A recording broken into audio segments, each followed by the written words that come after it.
নমস্কার, আমি স্বর্ণকমলিকা চক্রবর্তী। আমার লেখা যে গল্পটা এখন পড়ব সেটার নাম হচ্ছে ভগবান যা করেন। আজকাল রাস্তায় কোন সময় যে যানজট লেগে যাবে কেউ জানে না। অফিস টাইম হলে তো কথাই নেই, তাই সময়ের অনেক আগেই রওনা দিতে হবে। সব কিছু রেডি, আর 10 মিনিট পর রওনা দেবে। কেন জানি ফোনটা খুলল প্রশিক্ষণ এবং মেসেজটা দেখতে পেল। মুখ থেকে একটা বিরক্তির শব্দ বেরিয়ে এলো। প্লেন 2 ঘন্টা লেট, অতএব সে আরও 2 ঘন্টা পর বেরোতে পারে। কিন্তু এই সময়ের মধ্যে সে সব কাজ গুছিয়ে নিয়েছিল। এখন সে কি করবে? মা এসে বলল, কিরে কি করবি? সে হেসে বলল, আমি কি করব মা, আমি তো প্লেনের মালিক নই। তাছাড়া মালিক হলেই কি এমন ঝড় ঝঞ্ঝার মধ্যে নিজের প্লেন নিয়ে বেরোতাম? কিন্তু আমার সমস্যা যে ট্রেন নিয়ে। লাস্ট ট্রেনটা যদি না ধরতে পারি তবে ভারী মুশকিলে পড়ে যাব। কিন্তু এত বৃষ্টি, প্লেন আর ছাড়বে তো? মা আর কি বলবে ছেলেকে? বাইরে প্রচণ্ড বৃষ্টি এবং ঝড় হচ্ছে। এই ঝড়ে কোনো প্লেনই ছাড়বে না। সে জানে না তার কপালে কি আছে। সে বারান্দায় গিয়ে দাঁড়ালো।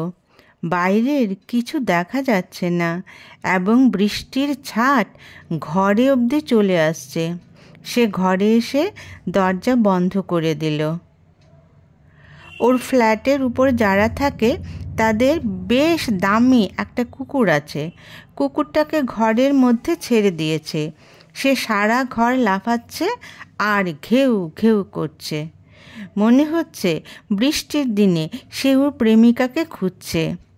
আগে রাস্তায় কুকুর দৌড়াদৌড়ি করত, এখন মাথার উপর করে। ওর এখন এই শব্দ ভালো লাগছে না। শব্দগুলো যেন তীব্রতর হয়ে ওর কানে প্রবেশ করতে লাগলো। প্রচণ্ড টেনশন হচ্ছে। আগামীকাল ওর যোগদানের তারিখ। যদি আজ কোনোভাবে পৌঁছতে না পারে তবে পুরো ছুটিটা হয় ওর মেডিকেল না আর্নড লিভে চলে যাবে, যেটা সে এখন নিতে চায় না। নতুন চাকরি, বেশি ছুটি তো আর জমা হয়নি। মা এসে বলল, কিরে চা খাবি? সে বলল, দাও। সে কেবল মেসেজ দেখছে। প্লেন ক্যান্সেল হলে মেসেজ আসবে, সেটা অবশ্য এখনও আসেনি। তাহলে বোধহয় ফ্লাইট ছাড়বে। মায়ের হাতে চা এসে গেছে। সে কাপটা নিয়ে চায়ে একটা চুমুক দিল। চা খাওয়া হচ্ছে আমেজের ব্যাপার। বাইরে বৃষ্টি হচ্ছে, এমন সময় গরম চা খাওয়া মানে বিরাট ব্যাপার। কিন্তু এখন ওর কাছে চাটাও যেন পানসে লাগছে। বৃষ্টি তো একটু কমছে, তার মানে হয়তো সে গন্তব্যস্থলে যেতে পারবে। উপরের ডগিও আর ছোটাছুটি করছেন না, তার মানে সেও বোধহয় বিশ্রাম নিচ্ছে। সবাই এখন বিশ্রাম নিচ্ছে। ব্যতিক্রম বোধহয় সে ও তার সঙ্গের যাত্রীরা। কারণ কোথাও যাবার কথা থাকলে যতক্ষণ অবধি না পৌঁছানো যায় ততক্ষণ অবধি একটা টেনশনে কারোরই ঠিক বিশ্রাম হয় না। যেমন সে ঘরে থেকেও শান্তি পাচ্ছে না। সমস্ত শরীরে একটা অস্থিরতা কাজ করছে। মেঘাবৃতা কি করবে বুঝতে পারছে না। প্রশিক্ষণ বলেছিল একেবারে কোয়ার্টারে পৌঁছে ফোন করবে, এর আগে যেন ফোন না করে, কারণ সে ব্যস্ত থাকবে। কিন্তু এমন আবহাওয়াতে প্লেন তো ছাড়ার কথা নয়। যদি ফোন করে তবে বলবে এত অধৈর্য কেন, সংসার এখনো শুরু হয়নি, হলে তো আরও অসহিষ্ণুতা দেখাবে, ইত্যাদি ইত্যাদি বিরাট বড় বড় ভাষণ। তাই ইচ্ছে থাকলেও সে ফোন করলো না। সে ওর মায়ের হাতে ধুমায়িত চা খেতে লাগলো। মনে মনে ভাবছে, ছেলেরা কেমন মনের হয় জানি, এই যে সে চিন্তা করছে এটা বোধহয় ওর মাথা দিয়েও আসছে না। কথা না বলুক, একটা মেসেজ তো করতে পারে যে প্লেন নির্ধারিত সময়ে ছেড়েছে বা লেট করবে। অনেকে তো প্লেনে বসেও কথা বলে। সে এমন এক মানুষের প্রেমে পড়ল যে এক কথায় বলা চলে রসকসীন। চলা মানে শুধু ডিসিপ্লিন, কোথাও এতটুকু সময় বেশি নষ্ট করা যাবে না। দেখা করার কথা যদি 4:05 থাকে, তবে 4টার মধ্যে পৌঁছতে হবে। 5 মিনিট দেরি হলে সে চলেই যাবে। পরে ফোন করলে বলবে, আগের সময়ে চলতে শেখো, তারপর দেখা করব। মানে একদম মিলিটারি আইন। ওর পাল্লায় পড়ে সেও প্রচণ্ড সময় সচেতন হয়েছে, যেটা সে আগে ছিল না। কিন্তু যেটা এখনও শিখে উঠতে পারেনি সেটা হলো ভোরবেলা ঘুম থেকে ওঠা। কি করে যে সে এত ভোরে ঘুম থেকে উঠতে পারে সে বুঝতে পারে না। সে এখন থেকে চেষ্টা করছে, কিন্তু সফলতা আসেনি। আজকাল খুব কম ছেলেমেয়েরাই বাড়ি থেকে আরামে চাকরি করতে পারে। ওর কিছু বন্ধু আছে, ভোরের প্রথম ট্রেনে যায় ও লাস্ট ট্রেনে বাড়ি ফেরে, মানে শুধু ঘুমানোর জন্যই বাড়ি আসা। সে চাকরি পেয়েছে এমন স্থানে যেখানে যেতে হলে প্লেন চড়তেই হবে, এবং প্লেন থেকে নেমে ট্রেন। গাড়ি করেও যাওয়া যায়, কিন্তু তাতে আবার সারা দিনের ধাক্কা। ওর নতুন চাকরি, মাঝখানে শনি রবি দুটো ছুটির দিন ও ক্যাজুয়াল লিভ নিয়ে সে বাড়ি মানে নিজের ফ্ল্যাটে এসেছে। তাই কাল জয়েন করতে না পারলে সিএল কার্যকরী হবে না, কারণ ওর এই সিএল শেষ হয়ে যাবে। তখন অন্য ছুটি নিতে হবে। এত দূরে থাকে, তাই মনটা তো এখানেই পড়ে থাকে। ভালো লাগছিল না কিছুদিন ধরে, তাই বাড়ি এসেছিল। সবই ঠিক ছিল, কোনো ভিলেনের উপস্থিতি ছিল না। কিন্তু এখন বৃষ্টি যে ওর কাছে ভিলেন হয়ে উপস্থিত হয়েছে। বেচারি মেঘাবৃতা, সে তো কিছুই জানে না। হয়তো ভাবছে বৃষ্টির মধ্যে কি করে প্লেন ছাড়লো। পৌঁছে ফোন করবে তো, লাস্ট ট্রেন না ধরতে পারলে কি হবে। ওর ভাবনাগুলো সেই ভেবে নিচ্ছে। বেচারিকে টেনশানে রেখে লাভ নেই, ওর বেরোতে আরও দেরি আছে। সে ওর ফোনে কল করলো। সে বোধহয় ফোনটা হাতে নিয়ে সেটার দিকেই চেয়ে বসেছিল, না হলে একবার বাজার শব্দে উপার থেকে হ্যালো ভেসে এলো, এবং সঙ্গে এক গুচ্ছ প্রশ্ন। তুমি কি পৌঁছে গেছো? ট্রেন প্লেনকে নির্ধারিত সময়ে ছেড়েছে? তোমার কোনো অসুবিধা হয়নি তো? এতক্ষণ বসে বসে তোমার কথাই ভাবছিলাম, আবার জানি কবে তোমার সঙ্গে দেখা হবে। প্রশিক্ষণ হেসে বলল, তোমার কথা শেষ হয়েছে? যেহেতু আমি তোমাকে বলেছিলাম যে পৌঁছে তোমাকে ফোন করব, তাই তুমি আমার ফোন পেয়ে ভেবেছ আমি পৌঁছে গেছি। আরে ঘড়িটা তো দেখবে, এত তাড়াতাড়ি কি আমার চাকরিস্থলে পৌঁছতে পারতাম? ট্রেন 3 ঘন্টা, প্লেন 1 ঘন্টা, তাহলে হিসেব করে দেখো কখন আমার পৌঁছানোর কথা। কিন্তু বাস্তবটা হলো, তুমি চাইলে এখনও আমার সাথে দেখা করতে পারো। মেঘাবৃতা অবাক হয়ে বলল, মানে? সে হেসে বলল, মানে আর কিছুই নয়, বৃষ্টি। আমি এখনও ফ্ল্যাট থেকে বেরোইনি, প্লেন 2 ঘন্টা লেট। মেঘাবৃতা বলল, তুমি আমাকে জানালেই না, আর আমি ভাবছি তুমি পৌঁছে গেছো।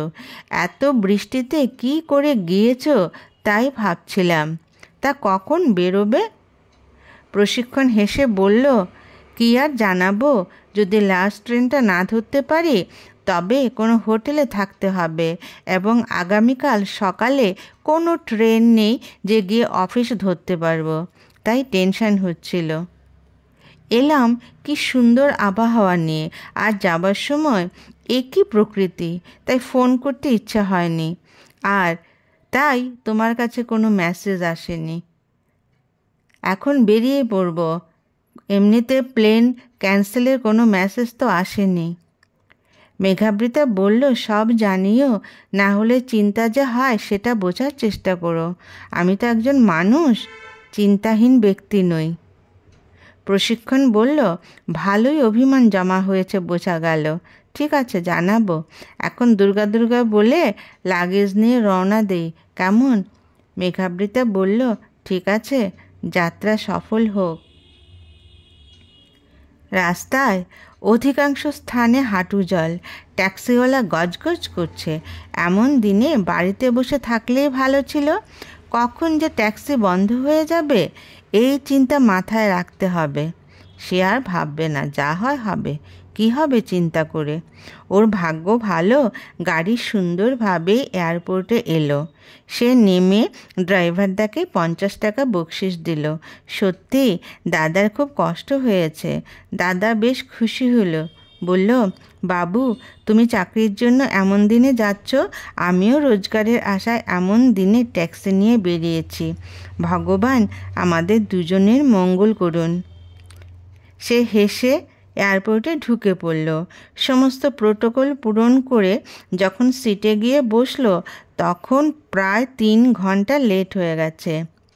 প্লেন অবশেষে ছাড়ল এবং আকাশে উড়ল।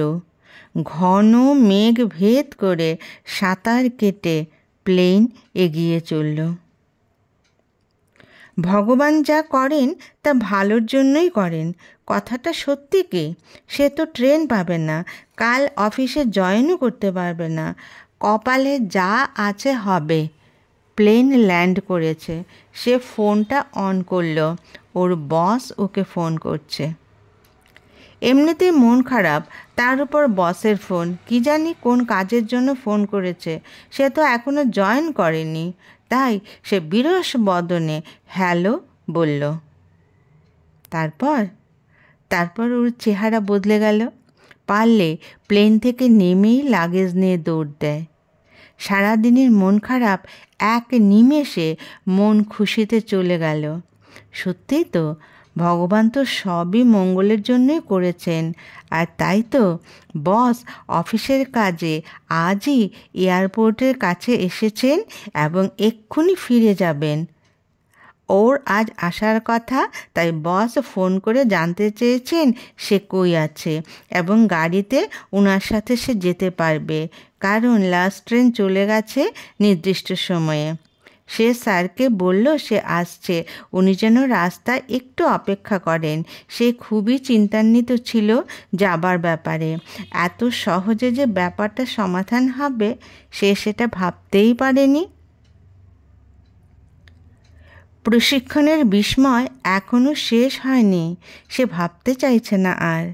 ওরা রওনা দেবার কিছুক্ষণ পর বসের কাছে একটা ফোন আসে যে লাস্ট ট্রেন প্রচণ্ড বৃষ্টির জন্য এমন একটা জায়গায় বেলাইন হয়েছে যে ওখান থেকে সারা রাতও ট্রেন আর চলবে না। আর এমন দুর্গম স্থান যে ওখানে নাকি দোকানপাট কিচ্ছু নেই। তার মানে যাত্রীদের সারা রাত না খেয়ে আটকে থাকতে হবে। জায়গাতে পৌঁছে সে মাকে ও প্রেমিকাকে পুরো ব্যাপারটা বলল।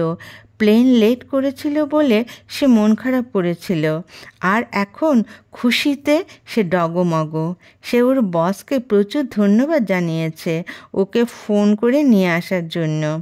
বস বললেন যে তিনি তো জানতেন সে আজ আসবে, তাই একা একা এত রাতে যেতে সত্যিই ভয় ভয় করছিল এবং প্লেন যে লেট করেছে এটাও উনি জানেন। তাই দুজন গাড়িতে থাকলে গল্পও হবে, রাস্তার ভয়টাও কাটিয়ে দেওয়া যাবে। তাই তিনি ফোন করেছিলেন। আর বাকি যা হয়েছে সেটা প্রশিক্ষণের ভাগ্য, সেটাকে কেউ বদলাতে পারবে না। নমস্কার।